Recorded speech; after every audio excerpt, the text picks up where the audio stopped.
Now we're going to step back in time for a moment. We're going to jump into the past so that we could see something happen in the future. Now let's go back to science class in elementary school. Now for some of us, that was a long time ago, and definitely it feels like a galaxy far, far away. Now, do you remember when they taught you the cycle of water? Water evaporates over the ocean. Now that forms clouds, and then the clouds come over the land and begin to drop rain. That rain forms lakes and rivers, which then lead back to the ocean, and then that cycle continues. And this cycle caused me to ask, at what point does the clouds drop rain? What is the moment when these clouds release the needed water that brings life?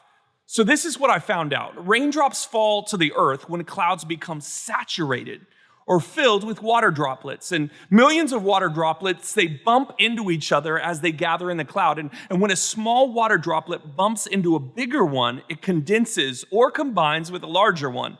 And as this continues to happen, the droplet gets heavier and heavier. And when the water droplet becomes too heavy to continue floating around in the cloud, it falls to the ground. So when the clouds become too heavy, there's a tipping point. It's when the clouds begin to drop rain. See, scientists are actually working on what is called cloud seeding, the ability to fill the clouds with water to drop rain over drought-stricken areas. Vincent Schaefer, both a chemist and a pilot, he experienced a breakthrough. On a historic flight, Schaefer flew his plane directly into a cumulus cloud and dumped dry ice. Eyewitnesses on the ground said it looked almost like a cloud exploded. The result? Snow began to fall, and it was visible 40 miles away. This idea of cloud seeding is as old as the prophet Elijah. For 3 years, the land had suffered from horrendous drought, and this is how Elijah responds to the problem. He declares with his prophetic imagination that God is going to bring an end to this drought. You'll read about it, 1 Kings 18:41-46. It says this, "Then Elijah said to Ahab, 'Go get something to eat and drink, for I hear a mighty rainstorm coming.' So Ahab went to eat and drink, but Elijah climbed to the top of Mount Carmel and bowed low to the ground, and he prayed with his face between his knees. And then he said to his servant, 'Go, look out toward the sea.' And the servant went and looked, and then he returned to Elijah and said, 'I didn't see anything.' 7 times Elijah told him to go and look.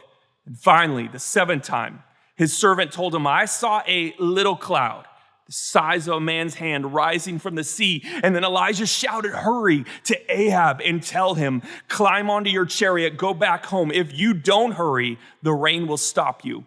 And soon the sky was black with clouds. A heavy wind brought a terrific rainstorm." Wow, what a story, what a miracle. And it's packed with some powerful truths. Have you been in a miracle drought lately? You feel like the dream has dried up and died, that the promise God spoke to you, it feels forgotten and distant. Elijah just showed us what we need to do in the drought season. We need to seed the clouds. And how do we seed the clouds? We pray.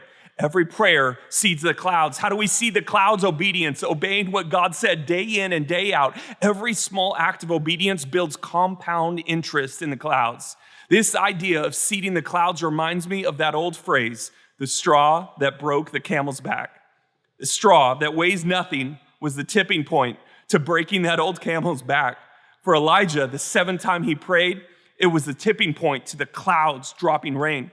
For Israel, it was the 7th day of marching around the city. And on the 7th time, on the 7th day, it was a tipping point. For Naaman, it was the 7th time he dipped himself in the Jordan River and he was cured of leprosy. It's that moment when the water drops in the cloud get too heavy and the clouds drop rain. It's the tipping point. For that camel, the straw isn't too heavy. It was inconsequential, but it was enough to break the back because of the weights that had been placed one by one before. See, we forget about the compounding effect of prayers over time, of obedience over time. We may talk about the straw that tipped the scales over the edge for the camel. We may focus on the 7th time that Elijah said to look for the cloud. We may highlight the 13th time that Israel walked around the city, but we can't forget about the 6 times before that Elijah prayed, believed, and no cloud in the sky could be seen. We overlooked the 12 times Israel circled the city and no brick from the wall fell, or the 6 times that Naaman went under the waters of the Jordan and saw nothing. Why do we keep praying? Why do we keep obeying what God asks us to do? Because we believe that the tipping point is coming. You are getting closer. Keep asking. Keep seeking, keep knocking. So today, when you turn this video off, hit your knees to the ground, lift up your prayers to heaven, believe for a dream, pray for the promise, ask God once more for the miracle. Make this not a one-time obedient occurrence. Make this a habit to win each and every day. Seed the clouds, because one day the clouds, they will get too heavy and the rain will come. I pray today, the Lord bless you. The Lord keep you. The Lord make his face shine upon you. Thank you for watching. Now, let's go and win this year.